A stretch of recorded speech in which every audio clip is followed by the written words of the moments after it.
Une petite révolution est en marche dans le milieu de la réalité virtuelle grâce à un studio lyonnais qui développe une nouvelle manière de projeter et d'animer les effets en 3 dimensions. Un bébé, un livre, c'est le nom de l'opération menée par des orthophonistes dans les maternités. Initier les tout petits à la lecture est bénéfique pour leur développement. Et pour débuter, prenons la route avec Christelle dans la Meuse. La jeune femme a eu l'idée d'ouvrir un salon de coiffure itinérant pour recréer du lien social dans les petites communes rurales. On s'appuie s'il vous plaît. Merci. On attend, il reste 20 secondes, je vais être précise. Une mise en pli comme dans un salon traditionnel et pourtant nous sommes dans une caravane à la manœuvre. Voici Christelle, il y a 6 mois elle a décidé de se lancer dans ce pari un peu fou d'un salon itinérant. J'ai vu le projet en Bretagne en vacances, donc j'ai l'idée a mûri petit à petit et puis l'envie de me lancer, de me mettre à mon compte et de rendre un service surtout là où il n'y a pas. Alors il a fallu aménager la caravane. L'architecte c'est Christelle, la construction c'est le reste de sa famille. Et puis il fallait aussi prévoir l'eau, l'électricité. J'ai vu avec les mairies pour qu'ils puissent me fournir une prise électrique. L'eau ça a été un peu plus compliqué mais ça c'est un roulement qui se fait. Christelle a donc démarché les communes du sud meusien. 8 ont accepté de l'accueillir, c'est le cas de Nève-en-Blois. On a été surpris par la demande, mais ça nous a paru intéressant. Et tout de suite, la population a répondu présent, quoi. Ils sont venus et ça se remplit de plus en plus, ça se fidélise. Quant aux clients, ils ont retrouvé un commerce dans des communes qui parfois n'en possédaient plus aucun et surtout des moments de convivialité. La gentillesse déjà de la coiffeuse et puis finalement, c'est dans le village, on n'a pas besoin de faire 2 kilomètres pour aller à la coiffeuse, c'est très bien. Ce soir, Christelle prendra la route avec son attelage. Demain, elle sera dans une autre commune, puis dans une autre, et encore une autre.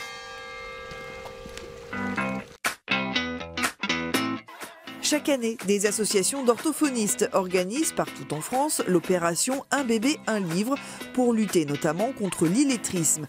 Dans une maternité du Mans, par exemple, les jeunes mamans ont été sensibilisées aux bienfaits de la lecture dès les premiers jours de vie. On peut promener le doigt. Voilà. Offrir un livre à un bébé qui vient tout juste de naître, une idée pas si absurde. Les orthophonistes encouragent les parents à garnir les bibliothèques des enfants dès le plus jeune âge.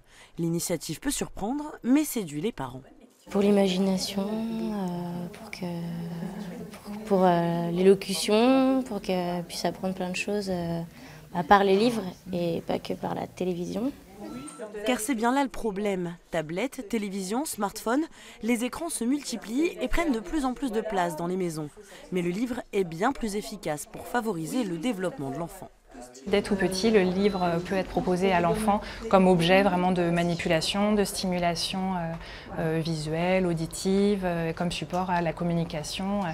Il existe d'ailleurs toutes sortes de livres pour enfants, selon les sens qu'on souhaite stimuler.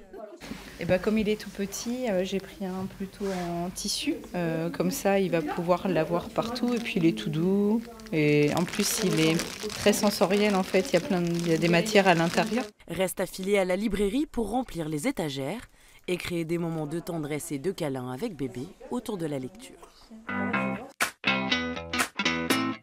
À Bordeaux, 2 jeunes entrepreneurs passionnés de voitures de collection ont créé une start-up originale. Ils fabriquent des pièces de rechange pour ces voitures grâce à une imprimante 3D et ça marche. L'imprimante 3D travaille sans cesse chez Gauthier l'Aviron. Ce jeune mordu de mécanique est parti d'un constat. Les pièces de voitures de collection coûtent cher et sont difficiles à trouver.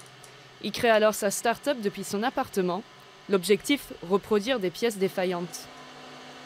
Le client est venu nous voir avec cette pièce qui était cassée. C'est une fixation pour un accoudoir de BMW 3 litres CS. Donc après l'avoir dessinée et retravaillée et reconçue pour qu'elle soit plus résistante, là on ressort avec cette pièce-là finie, donc, qui est identique à la pièce d'origine. Gauthier travaille avec Bastien, un ancien camarade de classe. Tous les deux sont passionnés de voitures anciennes. On voyait qu'il y avait vraiment une difficulté de trouver certaines pièces qui se faisaient de plus en plus rares ou bien même une spéculation sur certaines pièces. Et nous, notre volonté, c'était d'utiliser la technologie de l'impression 3D pour pouvoir répondre aux besoins des collectionneurs. Et on a décidé de lier les deux pour pouvoir vraiment permettre à nos clients de pouvoir restaurer leur véhicule à moindre coût. Ah oui, très bien, super. Comme tout collectionneur, Zouer Ben Brahim a besoin de pièces. Mais ce qu'il apprécie surtout, c'est la relation qu'il entretient avec ses fournisseurs.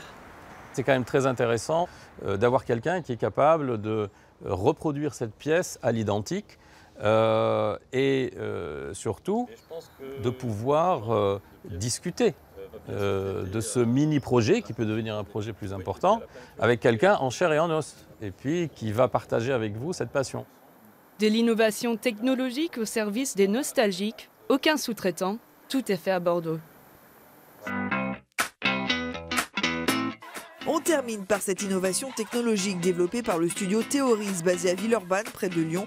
Les images en 3D pourront bientôt être accessibles sans casque et les effets visibles directement sur un plateau de cinéma par exemple. Plus besoin de fond vert pour rajouter des effets spéciaux après le tournage.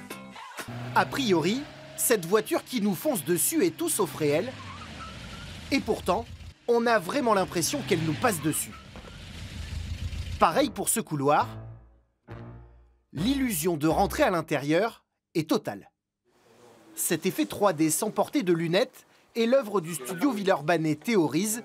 Leur projet mêle projection, vidéomapping, interactivité et captation de mouvement, le tout en temps réel. Traditionnellement, ce qu'on fait aujourd'hui quand on veut mélanger beaucoup de virtuel avec du réel, c'est effectivement de tourner des acteurs sur fond vert, puis de rajouter le virtuel. Et ici, on ne fait pas du tout ça. Tous les métiers sont en même temps ensemble sur place et on fait tout d'un coup.